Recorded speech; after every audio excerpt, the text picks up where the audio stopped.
हमारी चल रही थी 30 अक्टूबर 1966 की प्रातः क्लास। 30 पेज के मध्यांश में बात चल रही थी। ये नॉलेज है ब्रह्मा मुखवंशावली ब्राह्मण ब्राह्मणियां जानते हैं। कौन जानते हैं? जो ब्रह्मा के मुखवंशावली है। अच्छा, दीदी दादी दादाओं के मुखवंशावली हो तो नहीं जानते हैं? इस नॉलेज को सिर्फ ब्रह्मा मुखवंशावली ही जानते हैं या कोई और गुरु गोसाई के मुखवंशावली जानते हैं? कोई मनुष्य गुरु ऐसा नहीं है जिसके मुखवंशावली इस नॉलेज को जानते हो। तुमको बाप ने ब्रह्मा द्वारा एडॉप्ट किया है।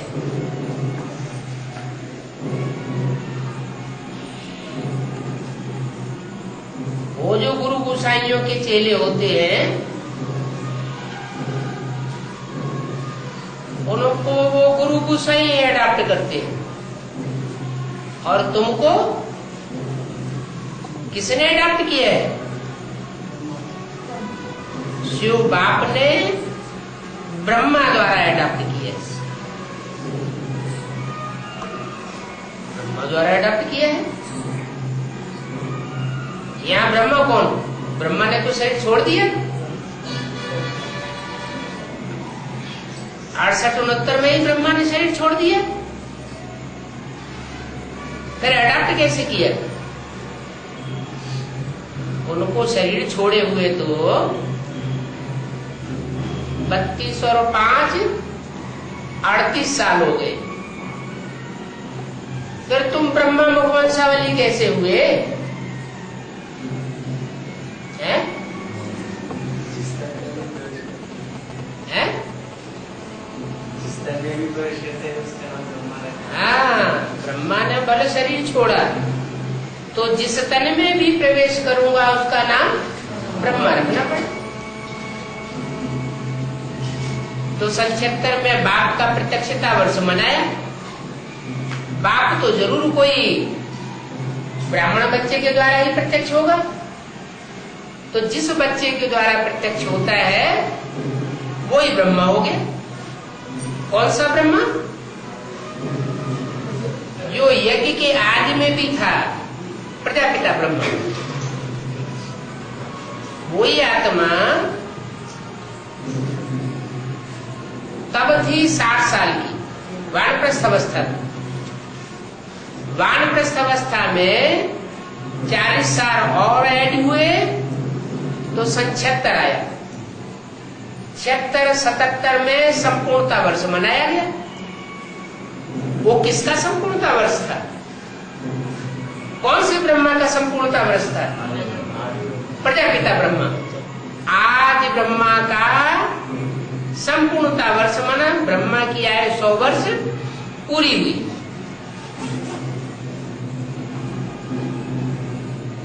और उस नए चोले में परमात्मा शिव ने प्रवेश किया, प्रत्यक्ष हुआ। जब प्रत्यक्ष हुआ तो एडवांस पार्टी निकली। एडवांस पार्टी के वत्सों के द्वारा बाप की प्रत्यक्षता हुई। तो तुमको बाप ने ब्रह्मा द्वारा अडॉप्ट किया है। भगवान तुमको पढ़ा करके यह बनाते हैं। तुमको पढ़ाकर क्या बनाते हैं? यह माने किसकी तरफ इशारा? लक्ष्मी नारायण के चित्त की तरफ इशारा दिया कि तुमको यह बनाते हैं। उन ब्राह्मणों को नहीं बनाते जो सन्मुख बैठ करके पढ़ते हैं, उनको बनाते हैं। तो अच्छी रीति पढ़ना चाहिए ना। सन्मुख बैठ करके तुम पढ़ते हो, वो तो सन्मुख बैठ करके नहीं पढ़ते। तो जो सन्मुख बैठ करके पढ़ते हैं उनको पढ़ाई बहुत अच्छी रीति पढ़नी चाहिए। सिर्फ बाप और नई दुनिया को याद करो पढ़ाई बहुत कठिन नहीं है। क्या करना है, सिर्फ बाप को याद करो और बाप जो नई दुनिया रचने के लिए आया हुआ है उस नई दुनिया को याद करो। अभी अव्यक्तवाणी में तो इस साल बोल दिया, तुम बच्चों को नई दुनिया की सौगात बाप ने दी है। अरे सौगात दी है तो सौगात याद नहीं आती है? याद आना चाहिए ना। नहीं याद आती है इसका मतलब अच्छी रीति पढ़ाई नहीं पढ़ी। नहीं तो कोई की दी हुई सौगात तो याद आनी चाहिए ना। अव्यक्तवाणी में बोल तो दिया इस साल। क्या बोला कि बाप ने बच्चों को, बाप दादा ने बच्चों को नई दुनिया की सौगात दी है। तो नई दुनिया में आना जाना करते हो ना, इसका मतलब जिन्होंने पढ़ाई पढ़ी अच्छी रीति वो आना जाना करते हैं, और जिन्होंने अच्छी रीति पढ़ाई नहीं पढ़ी वो आना जाना अभी भी नहीं करते। उन्हें पता ही नहीं कि जो नई दुनिया की सौगात दी है वो नई दुनिया कहाँ स्थापन हो गई। तो अच्छी रीति पढ़ना चाहिए।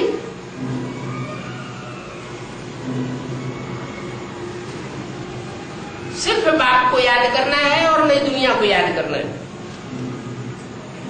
तो तुम स्वर्ग में चले जाओगे। अभी स्वर्ग नहीं रचा गया है क्या? स्वर्ग की सौगात नहीं दी है। स्वर्ग की सौगात तो टीवी पे व्यस्त करके दिखाते हैं, देखो ये स्वर्ग है। हथेली पर स्वर्ग दिखाते हैं, अभी बना नहीं है स्वर्ग। नई दुनिया की सौगात दी है। दुनिया में तो सब धर्म की आत्माएं होती है, भले हर धर्म की चुनी हुई श्रेष्ठ श्रेष्ठ अच्छी अच्छी आत्माएं हो, लेकिन वहां तो सब धर्म की आत्माएं होती है।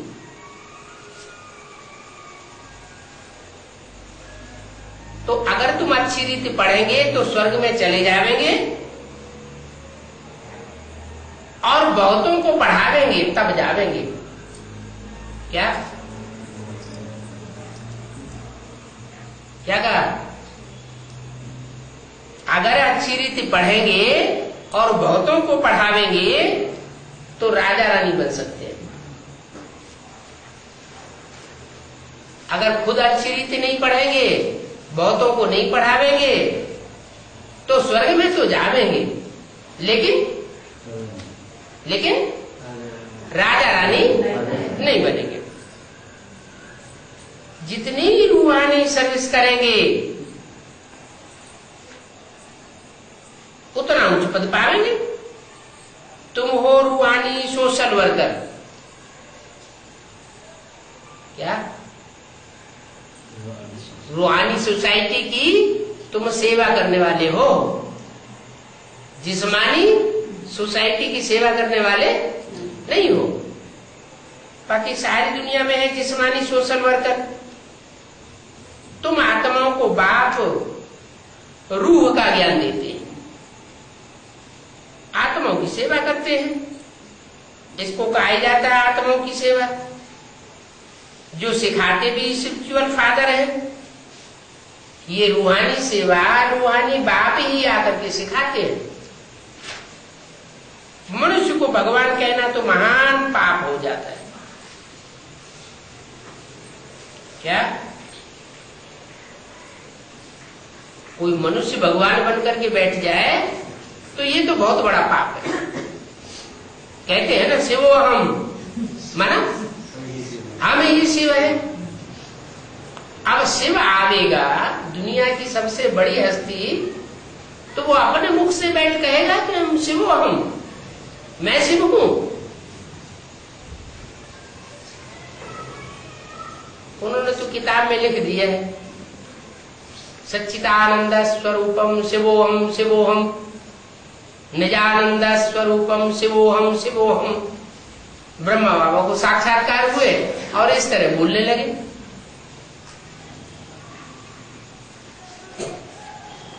बाप कहते हैं जो अपन को अपने आप शिव कहते हैं वो बड़े से बड़े क्या है?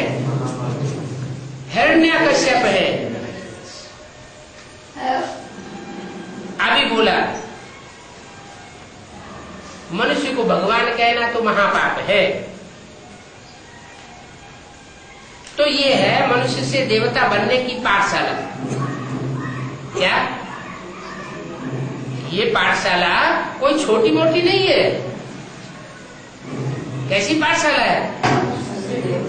मनुष्य से देवता बनने की पाठशाला।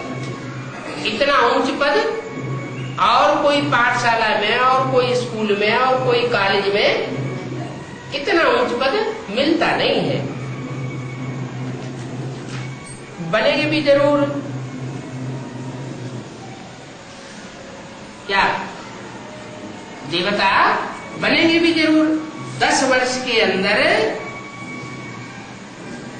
तुम पढ़ करके तैयार हो जाएंगे और फिर विनाश शुरू होगा। कौन से सन की वाणी है? 66 की वाणी है। 66 में ऐड किया 10 साल तो कितना आया? यपत्तारो। क्या आया है? क्या कहते हैं कन्नड़ में? क्या कहते हैं? यपत्तारो। 76 आया है। तो सन 76 में तुम पढ़ करके तैयार हो जाओगे और विनाश शुरू हो जाएगा। माने तुम्हारी पढ़ाई पूरी हो जाएगी और विनाश शुरू हो जाएगी। ये किससे कहा है? कोई न कोई बच्चे बाबा ने अपने सामने सन 66 में इमर्ज किए अपनी आंखों के सामने और उन बच्चों से बोला कि तुम 10 वर्ष में पढ़ करके तैयार हो जाएंगे और फिर उसके बाद विनाश शुरू हो जाएगा। अच्छा, कौन पढ़ करके तैयार हो गए? कौन देवता बन गए? दिखाई तो कुछ भी नहीं पड़ता। अब कहाँ विनाश शुरू हो गया? सन 76 कहाँ विनाश शुरू हो गया? ब्राह्मण तो और ज्यादा बढ़ते चले जा रहे हैं। विनाश कहाँ शुरू हो गया है? पता नहीं। प्रजापिता का विनाश हो गया? नहीं बाबा। हाँ, पंचविकार है? नहीं, जो भी ब्राह्मणों की दुनिया तैयार हुई उस ब्राह्मणों की दुनिया में जो नया संगठन तैयार हुआ वो तो बाप को जानते हैं। ब्रह्मा से पढ़ाई पढ़ रहे हैं, ब्रह्मा के द्वारा वर्षा प्राप्त कर रहे हैं। बाकी जिनको पता नहीं है वो जैसे कि मर गए। अनिश्चय बुद्धि विनश्यते हो गई। उनकी बुद्धि में ये बात नहीं है कि हम इसी शरीर से लक्ष्मी नारायण जैसी बनेंगे। तो बात उड़ गई ना, तो वो फेल हो गए। और तुम 10 वर्ष में तैयार हो जाएंगे। माना कोई लक्ष्मी नारायण बनने वाली आत्माएं बाबा के सामने मौजूद थी, इमर्ज हुई। उनके लिए बोला कि तुम 10 वर्ष में तैयार हो जाओगे, तुम्हारा संगठन तैयार हो जाएगा, तुम्हारी नई दुनिया तैयार हो जाएगी और फिर विनाश शुरू होगा। किसका विनाश शुरू हुआ? 500 करोड़ की दुनिया तो 700 करोड़ की बन गई। विनाश कहां हुआ? और ज्यादा बढ़ गई। अच्छा, ब्राह्मणों की दुनिया पहले जितने ब्राह्मण थे उससे ज्यादा और बन गए हैं? हाँ, विनाश होने का मतलब यह है कि जो अनिश्चय बुद्धि आत्माएं बनती जा रही हैं अंदर अंदर, जैसे भक्ति मार्ग में चलते हैं ऐसे ही चलने लग पड़े। उनका निश्चय उखड़ चुका है, निश्चय उखड़ चुका, मन मर गए, मुर्दा होकर के चल रहे हैं। एक कान से ज्ञान सुनते हैं, जैसे भक्ति मार्ग में कथा सुनते हैं, एक कान से सुनते हैं दूसरे कान से निकाल लेते हैं। ऐसे ही वहां भी मुरली सुनते हैं, एक कान से दूसरे कान से निकाल लेते हैं। मुरली क्या कहती है, उसका क्या अर्थ है, कोई बुद्धि नहीं चलती। मुर्दा की बुद्धि चलती है क्या? मुर्दा की तो कोई बुद्धि नहीं चलती। तो विनाश शुरू होगा, बल विनाश शुरू होगा, तुम फिर भी स्वर्ग में जाओगे क्या? उन रावण कुंभकर्ण मेघनाथ जैसे ब्राह्मणों का विनाश होगा और तुम फिर भी स्वर्ग में जाओगे। कहते हैं राम गयो रावण गयो जिनको बहु परिवार, सो तो थोड़े ही रहते हैं, जो फिर अदल बदल होती रहती है। तुम फिर आवेंगे नई दुनिया स्वर्ग में क्या? कहां आवेंगे? तुम आवेंगे स्वर्ग में। अब नई दुनिया स्थापन हो रही है। कब बोला? 66 में बोला अब नई दुनिया स्थापन हो रही है। इसका मतलब सन 76 में ब्राह्मणों की नई दुनिया तैयार हुई।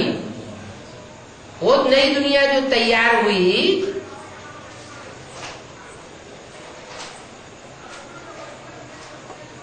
वो एडवांस बढ़ती रही सन 76 से लेकर के कब तक? 2004-5 तक। कितने साल बढ़ी? 30 साल। अभी तीसरी मूर्ति के प्रत्यक्ष होने में 3 साल और पड़े, 33 साल हो जाएंगे। 100 साल का संगम युग है। 3 मूर्तियां हैं, तीनों मूर्तियों के कार्यकाल 30-33 साल के हो गए।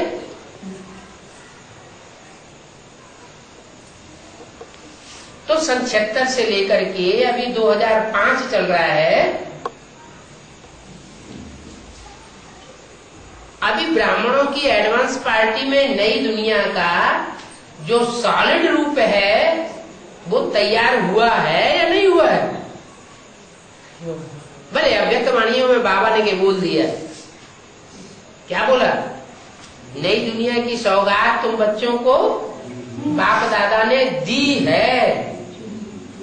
माना तैयारी तो हो गई है, तैयारी हो गई है, नई दुनिया स्थापन भी हो चुकी है। अभी बाप आए हैं,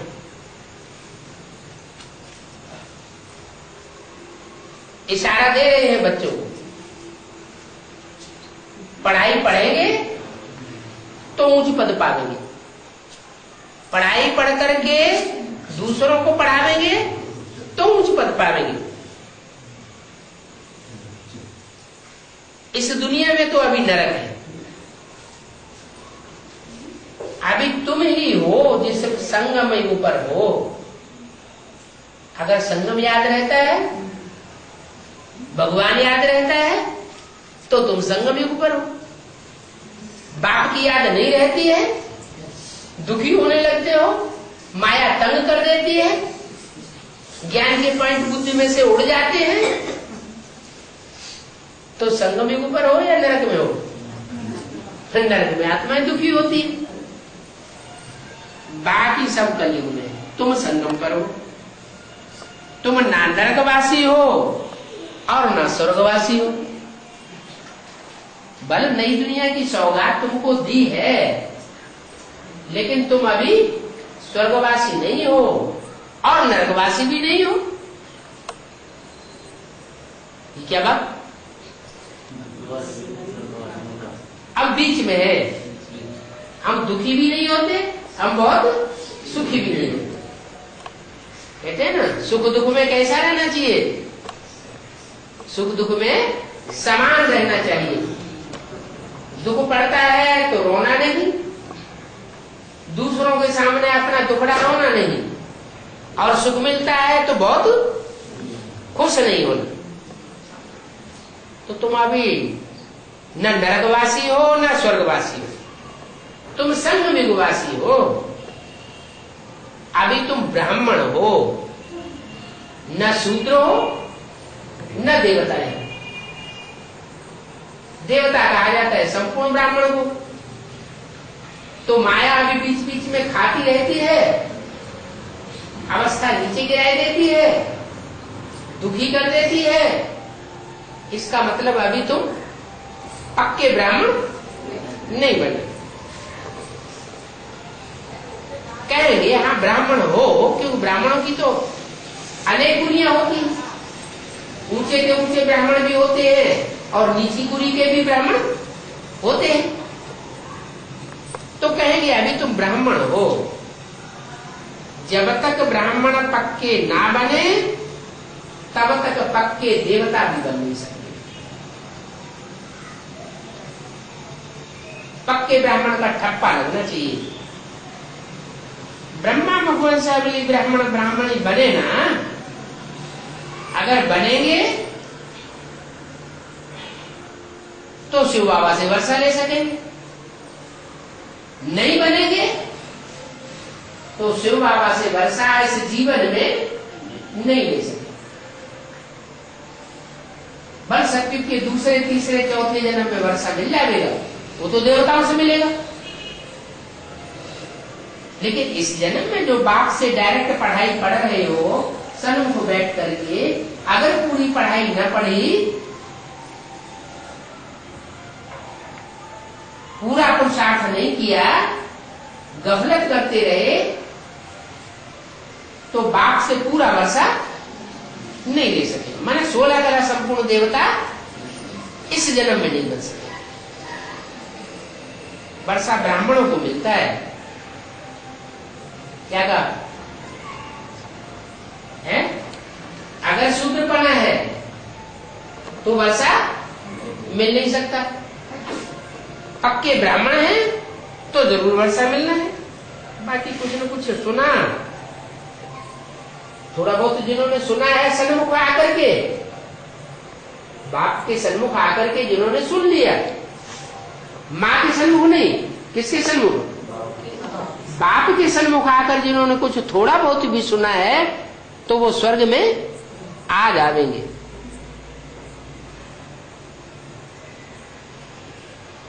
जितना याद करेंगे उतना आत्मा की खाद जलती जाएगी।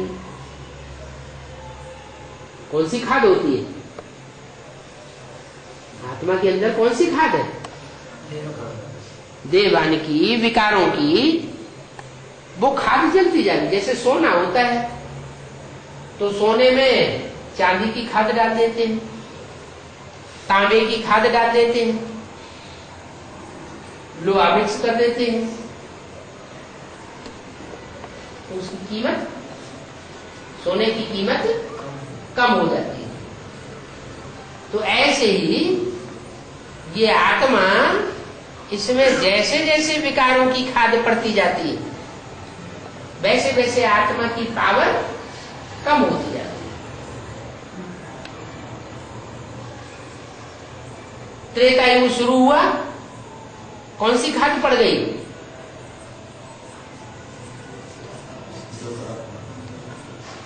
दो कला कम हुई। तो किस लिए कम हुई? जो ऊपर से आत्माएं आती हैं वो फेलियर आत्माएं आती है। क्या? पक्के ब्राह्मण नहीं बने, सेमी देवता बनते हैं वो। तो जो सेमी देवताएं ऊपर से आत्माएं उतरी, वो ढेर की ढेर तादाद उतरती है। 8 करोड़। सतयुग में सिर्फ 2 करोड़ आबादी थी, उनमें भी पक्के ब्राह्मण सिर्फ 9 लाख थे। 9 लाख में अधूरे ब्राह्मणों की खाद पड़ती है, फिर भी सोना कहा जाता है। फिर त्रेता युग में चांदी की खाद पड़ती है, चांदी जैसी आत्माएं जिनकी कीमत बहुत कम, कहां सोना और कहां चांदी। सोना 5-6 हजार का कितना मिलता है? 10 ग्राम। और चांदी 8-10 हजार की कितनी मिलेगी? 1 किलो। तो बहुत फर्क पड़ गया। जब द्वापर युग शुरू होता है तो तांबे जैसी आत्माओं की खाद पड़ जाती है।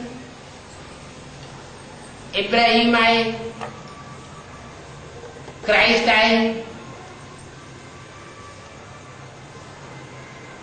जो विचार फैलाने वाली आत्माएं हैं, जो क्रोधी आत्माएं हैं, क्रोध में आती है तो सारी दुनिया को एटम बमों से भून के रख देती।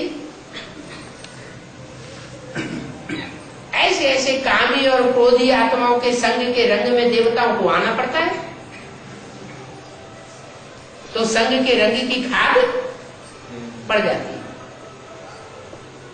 सोने में चांदी तांबा मिक्स किया जाता है ना, मिक्स किया गया माना संग का रंग लग गया। तो जितनी जितनी अग्नि को तेज करेंगे, सोने में से खाद निकलती है तो कब निकलती है? धीमी आग से खाद नहीं निकलती। कोई धीमी धीमी आग सारा दिन जलाता रहे सोने में, वो खाद उसकी अलग नहीं होगी। कब अलग होगी? जब तीखी अग्नि जलेगी। तो तीखी अग्नि के जोर से उसमें जो चांदी और तांबा मिक्स हुआ पड़ा है वो अलग हो जाएगा। ऐसे यहाँ कौन सी अग्नि है?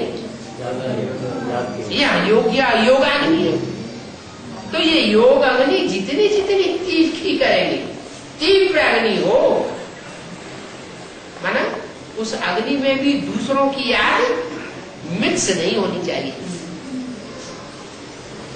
अगर दूसरों की याद मिक्स हुई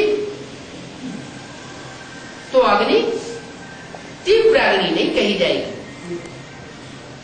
इसलिए बाबा कहते हैं मां बेकम याद करो तो तुम्हारी खाद निकलेगी। अगर एक कम की जगह दूजम को भी याद किया तो खाद नहीं निकले, हो सकता है और ही चढ़ जाए। तो अभी क्या हो रहा है? अभी अवस्था नीचे गिर रही है या ऊपर उठ रही है? नीचे गिर रही है। ये क्या बात हो गई? इतने दिनों से पढ़ाई पढ़ रहे हैं, अवस्था नीचे गिर रही है? इसका मतलब क्या किया है? दूसरों की खाद मिक्स कर ली, माने दूसरों का संग का रंग बुद्धि में ज्यादा लगाया है। और बाप जो बोलते हैं मां में एकम याद करो, वो एकम की याद बहुत थोड़ी टिकी। तो एकम की याद बहुत थोड़ी टिके और दूसरों की याद में हम ज्यादा टाइम गवाया। तो पाप का बोझा बढ़ेगा या घटेगा? बढ़ गया। अब क्या करना है? अब एक को याद करना है। कैसे करेंगे? इतने साल में तो कर नहीं पाया है। क्या एकांतवासी हो जाएंगे? एकदम माउंट आबू में चले जाएंगे क्या?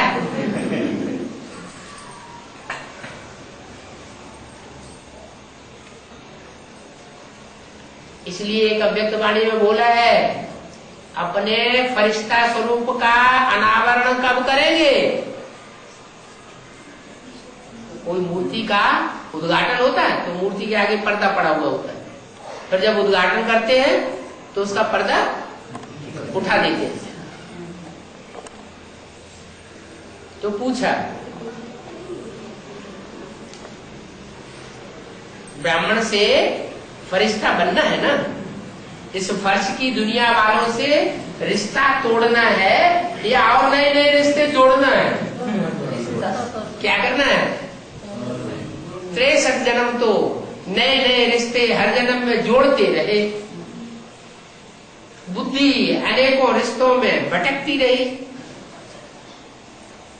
इतनी भटक गई कि अभी बाप आकर के इतने वर्षों से पढ़ाई पढ़ा रहा है नष्ट हुआ है स्मृति लब्धा की, बजाय वो नष्ट होने के और ही ज्यादा अटैचमेंट होता जा रहा है।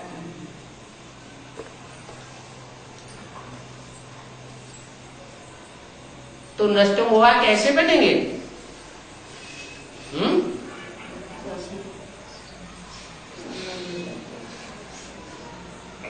तो बोला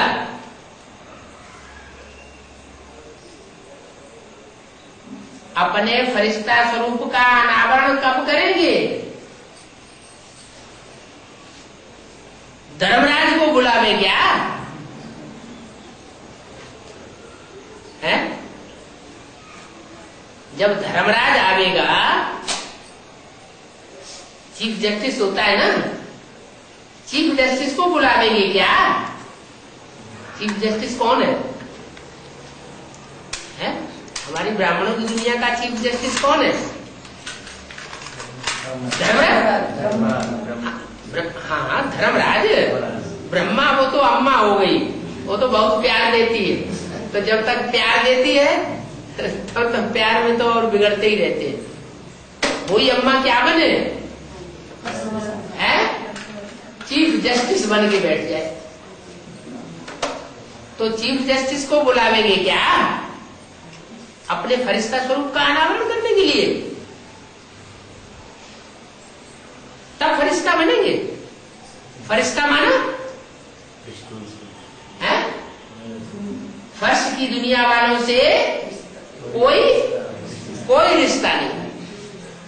फरिश्ता माना इस जमीन की दुनिया में जितने भी हैं उनसे हमारा कोई रिश्ता नहीं।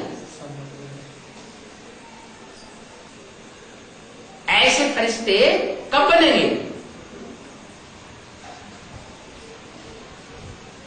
जब धर्मराज का पाठ शुरू होगा तब है। अब पहले से बन जाना चाहिए।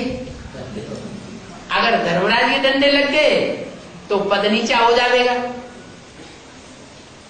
धर्मराज के डंडे लगने से पद नीचा होगा या ऊंचा होगा? पद नीचा हो जाएगा।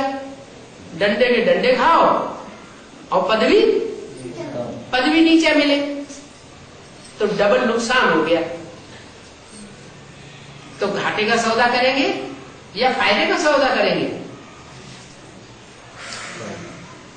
बाप को तो अच्छा नहीं लगता है कि मेरे बच्चे जिनको मैंने इतनी पढ़ाई और धर्मराज के डंडे खाए, टीचर की तो थूथूतैया हो जाए क्या?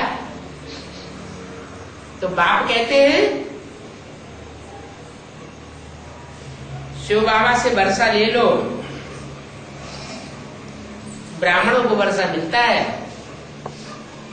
ब्राह्मण किनको कहा जाता है? जो ब्रह्मा मुनि की बात को माने सो ब्राह्मण। और ब्रह्मा की पढ़ाई मुख्य किस बात की है? ब्राह्मणों की मुख्य किस बात की पढ़ाई है? कौन सी बात में बेटे विशेष अटेंशन दिया जाता है?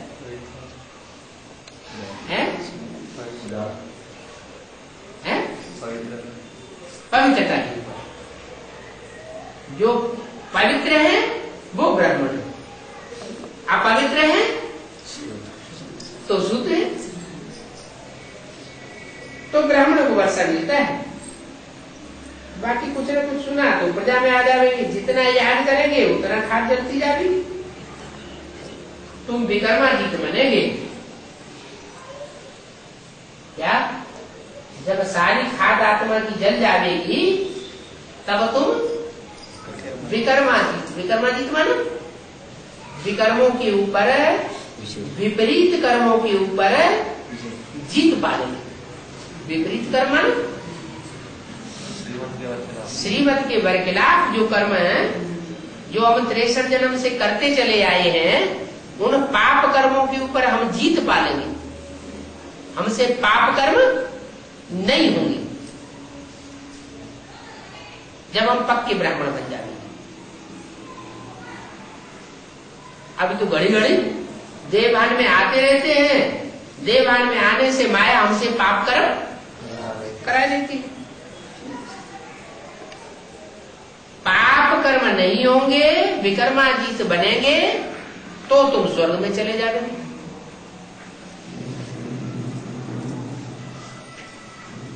कब चले जाओगे? जब कोई पाप कर्म नहीं होगी। देवताओं से कोई पाप कर्म होते हैं क्या? देवताओं से न पुण्य कर्म होंगे न पाप कर्म होंगे। उनको कहते हैं स्वर्गवासी देवता। न वो पुण्य कमाते हैं न वो पाप कमाते हैं। और अभी हम क्या कर रहे हैं?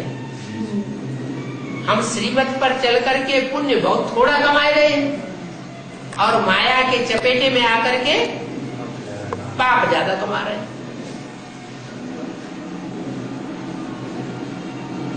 कोई भी देहधारी को याद नहीं करना है, कोई भी देहधारी को। अरे जो 63 जन्म के ज्यादा नजदीकी होंगे उनको तो याद करना ही पड़ेगा ना। 63 जन्म लिए हैं तो 63 जन्म में कोई न कोई तो बहुत ज्यादा नजदीकी रहे होंगे। कैसे पता चलेगा? इस बात का कैसे पता चले कि 63 जन्म में हमारे ज्यादा नजदीक कौन रहा? याद आती है? याद आती। हाँ, इस संगम युगी ब्राह्मण जन्म में जो ज्यादा हमारा पीछा करता है, जिससे हम पीछा छुड़ाना चाहते हैं फिर भी पीछा छूटता नहीं, उसकी याद आ ही जाती है। क्या उन्होंने फिल्म बनाने वालों ने गीत बना दिया। क्या गीत बनाया है? जिन्हें हम भूलना चाहें वो अक्सर याद आते हैं। 1-2 बार याद नहीं आते, अक्सर करके बार बार याद आते हैं। तो क्या करें? बार बार याद ना है, उनसे कैसे पीछा छुटाएं? है? घड़ी घड़ी धर्मराज को याद करें।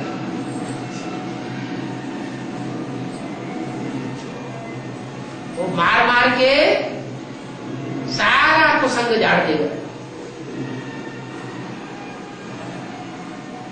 आत्मा ये समझती है कि ये हमारे बड़े सहयोगी हैं। क्या समझती है आत्मा? है? ये हमारे जन्म जन्मांतर के सहयोगी है। तब तो हमारा इनके साथ इतना ज्यादा हिसाब किताब है। धर्मराज कहेगा ये तुम्हारे सहयोगी नहीं है,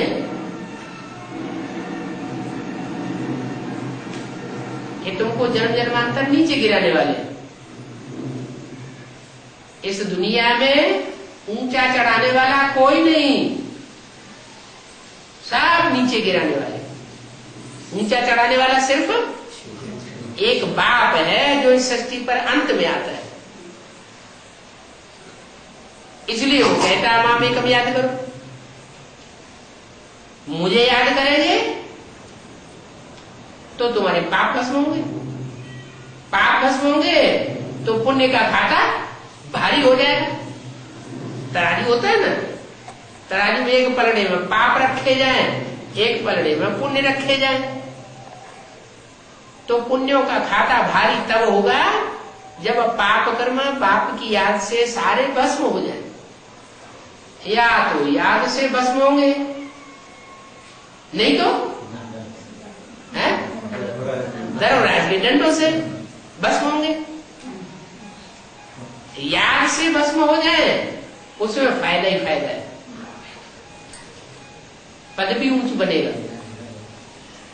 इसलिए याद जो है वो याद का प्रोग्राम कभी छोड़ना नहीं चाहिए।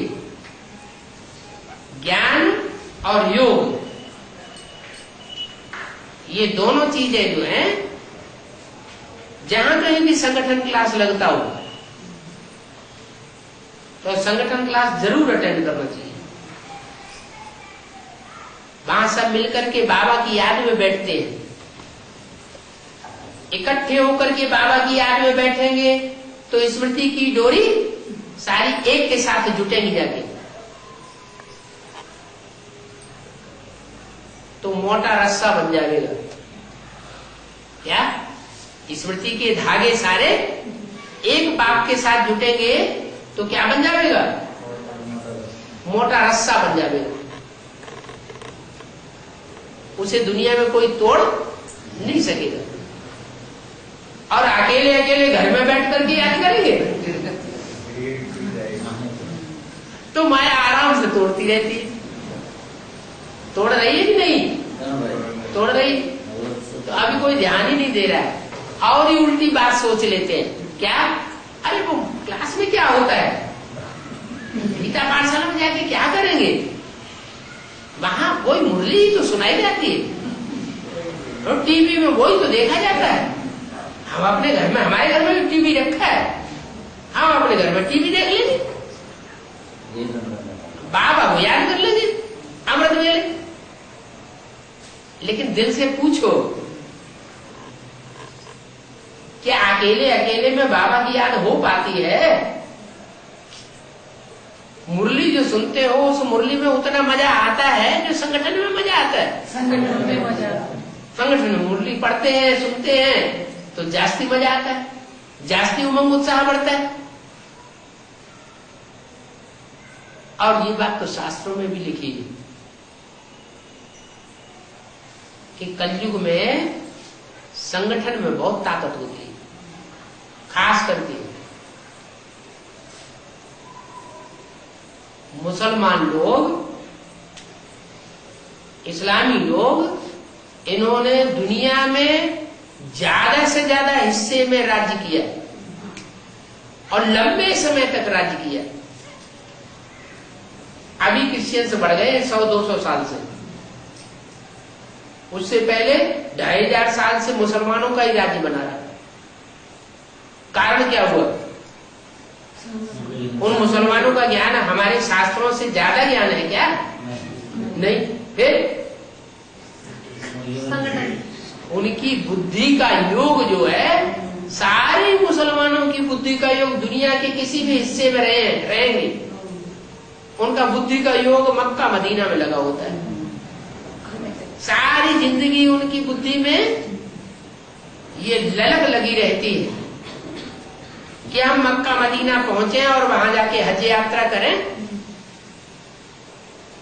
तो हमें बहुत सवाब मिल जाएगा। वो समझते हैं इस बात को, उनमें ये मान्यता है क्या कि घर में बैठ के जो नमाज पढ़ेंगे तो 1 गुना फायदा, मस्जिद में जाके नमाज पढ़ेंगे तो 10 गुना फायदा, जामा मस्जिद में जाके पढ़ेंगे तो 100 गुना फायदा, अजमेर शरीफ में जाके पढ़ेंगे तो 1000 गुना फायदा, 1000 गुना सवाब मिलता है। और काबा में जाके नमाज पढ़ेंगे तो 1,00,000 गुना सवाब मिलता है। एक ही बात है। तो जितना बड़ा संगठन होगा उतना बड़ा नशा चढ़ेगा। अच्छा, उनकी बात छोड़ दो, और तथाकथित ब्राह्मणों की बात ले लो। वो एक एक पांडाल में हजारों की तादाद में इकट्ठे होते हैं या नहीं होते हैं? होते हैं। उनको बाप मिला है क्या? नहीं मिला है। उनको सच्चा ज्ञान मिला है क्या? सच्चा ज्ञान भी नहीं मिला है। उनको इतना नशा क्यों चढ़ा रहता है कि हमारी एक बात भी सुनने के लिए तैयार नहीं? क्या कारण है? अरे इतना बड़ा हुजूम इकट्ठा किए हुए हैं, इकट्ठे बैठते हैं, इकट्ठे खाते हैं, इकट्ठे सोते हैं, तो संगठन की जो पावर है वो उनको मिल रही है। यहाँ थोड़े से मुट्ठी भर ब्राह्मण, 5 ब्राह्मण एक गीता पाठशाला में कहाँ गई रजिस्टर, 4-5 की बड़ी मुश्किल से हस्ताक्षर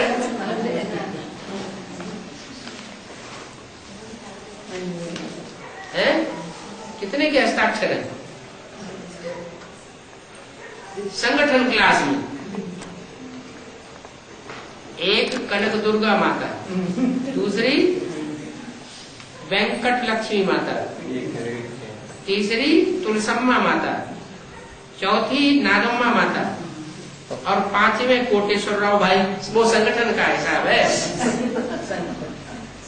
संगठन क्लास है, रोज का नहीं,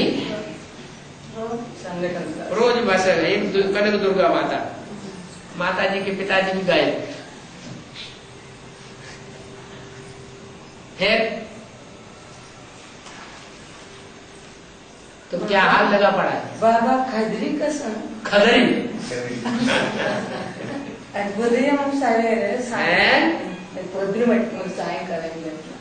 कदरी में भी डेली क्लास बाबा, डेली क्लास। अच्छा, सुबह शाम दोनों टाइम क्लास होता है? ठीक है। नाम क्या है? वो टीचर का नाम क्या है?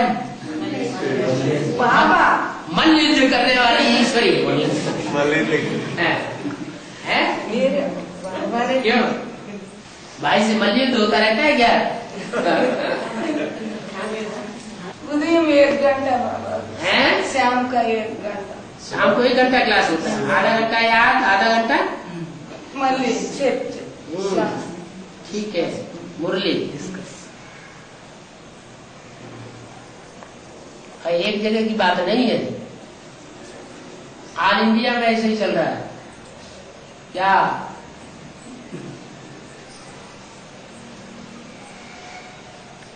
5 पांडव भी गीता पाठशाला में मुश्किल से इकट्ठे हो रहे हैं। बाबा पहुंच जाएंगे तो सब इकट्ठे हो जाएंगे।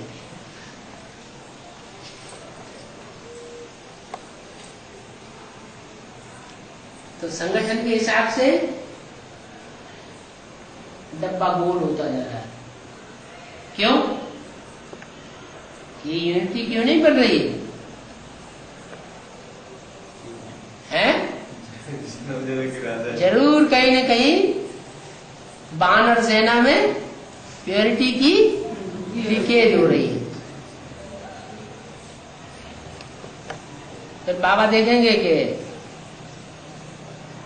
नहीं सुधर रहे हैं तो फिर बाबा पाला बदल लेते हैं। क्या पहले भी बेसिक नॉलेज में क्या किया? साफ बता दिया, अंदर वाले रह जावेंगे और बाहर वाले ले जावेंगे।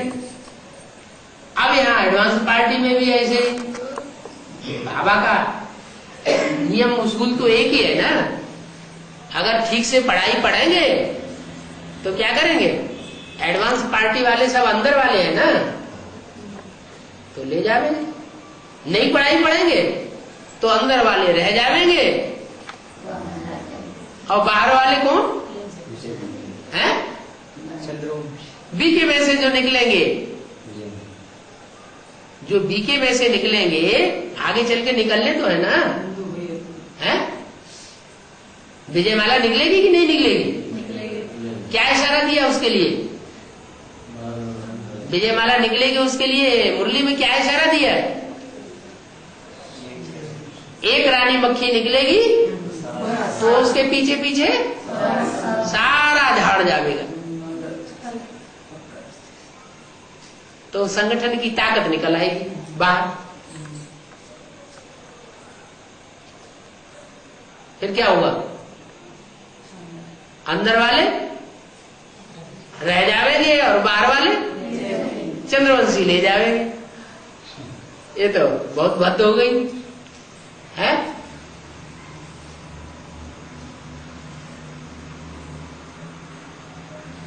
अरे सूर्य सूर्य तो जलता है,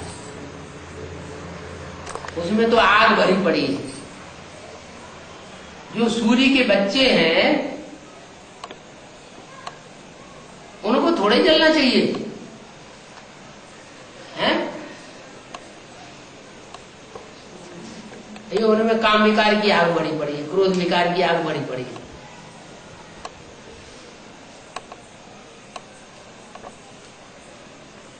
इसीलिए फिर बोल दिया, क्या बोला है?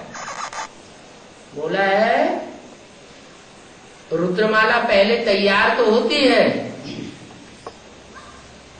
लेकिन रुद्रमाला का पूजन नहीं होता। क्या पूजन का आधार क्या है? प्यूरिटी। प्योरिटी। लंगड़े हैं। विजयमाला प्यूरिटी। अंधे है, उनमें ज्ञान नहीं है। उनमें प्योरिटी है लेकिन ज्ञान के अंधे हैं। और रुद्रमाला ज्ञान। ज्ञान है, सोजरे हैं, लेकिन प्यूरिटी।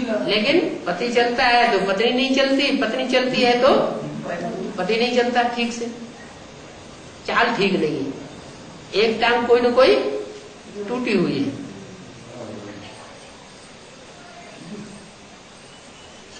रुद्रमाला का चाहे बढ़िया से बढ़िया मणका हो, चाहे प्रजापिता ही क्यों न हो, क्या एक बढ़िया चलेगा तो दूसरा डब्बा गोल करता है। क्या 3 टांग की दौड़ देखिए, 2 इकट्ठे होते हैं, उनकी एक एक टांग बांध दी जाती है। क्या 2 को इकट्ठा करके और उनकी एक एक टांग बांध दी जाती है। एक टांग से एक की एक टांग, दूसरे की दूसरी टांग और बांध देते हैं, फिर कहते हैं दौड़ो। तो क्या करना पड़ेगा? है जो दौड़ने वाले हैं उनको साथ साथ टांग उठानी पड़े ना। जितना एक दौड़ता है उतना ही फिर दूसरे को भी दौड़ना पड़े, तभी तो दौड़ में आगे जाएगा, नहीं तो पीछे रह जाएगा। ये भी गृहस्थी की गाड़ी है। गृहस्थी की गाड़ी में एक पहिया जहां का तहां घूमता रहे, चले ही नहीं, और दूसरा पहिया तेजी से घूमे तो क्या हुआ? है गाड़ी आगे जाएगी या एक जगह रुक जाएगी? है आगे नहीं जाएगी ना, एक ही जगह घूमती रहेगी। तो इसलिए बोल दिया कि रुद्रमाला के मणके बाद में विजयमाला में ऐड किए जाएंगे।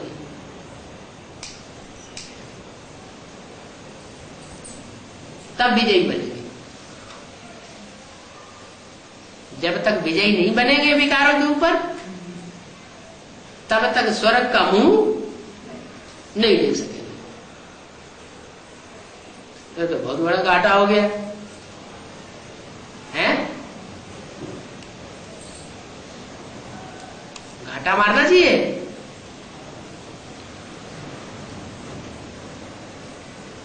बाप मिला है तो फायदे के लिए मिला है या घाटा मारने के लिए मिला है? फायदे के लिए मिला है तो फायदा लेना चाहिए ना,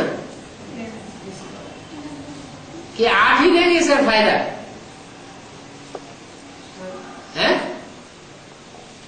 8 को ही पूरा फायदा लेने देंगे। ओम शांति। 10 मिनट में किसी को कुछ पूछना करना हो तो पूछ लो।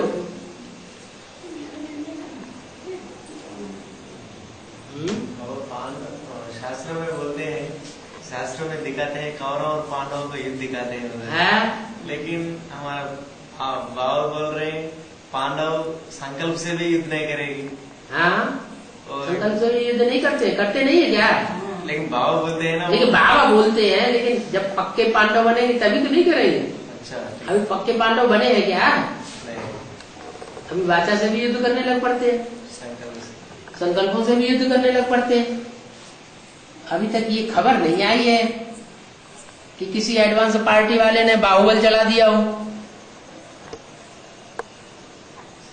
बेसिक वालों ने बाहुबल चलाया है एडवांस वालों के ऊपर, तो चलो इतनी ही गनीमत।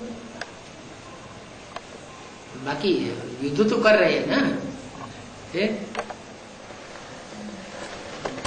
जब बिल्कुल युद्ध न करें, अपने सुधार में लग जाए, तो दुनिया अपने आप सुधरेगी। हम लक्ष्मी नारायण बन जाए जैसे बन जाएंगे तो हमारे सामने कोई विरोध करने वाला आएगा ही नहीं।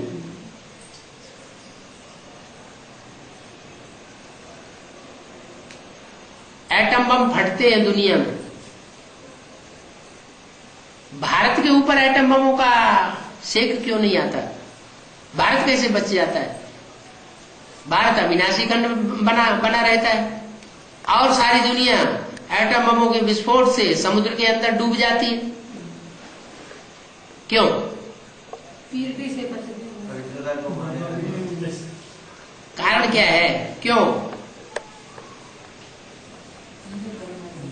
है? ये कारण है कि भारत जो है वो ये पसंद ही नहीं करता कि हम दुनिया को भस्म कर दें। भारत के अंदर तो पहले ही खूनखार युद्ध हो जाता है, महाभारत लड़ाई हो जाती है हिंदू मुसलमानों में। इनके पास तो वो एटॉमिक शक्ति है ही नहीं, छोटी छोटी बम्बियां हैं।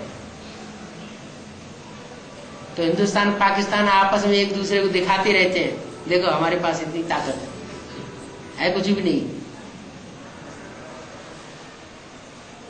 किसी के पास बंदूक होगी तो दूसरा बंदूक लेकर के आएगा, और जिसके पास बंदूक नहीं है, तमंचा नहीं है, कुछ भी नहीं है, तो उसके ऊपर कोई क्यों लेकर के आएगा?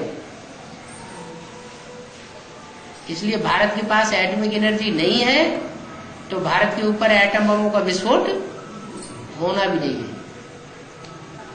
और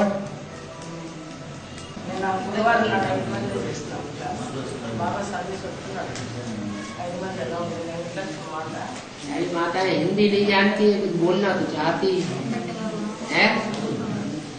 हिंदी न जानने की वजह से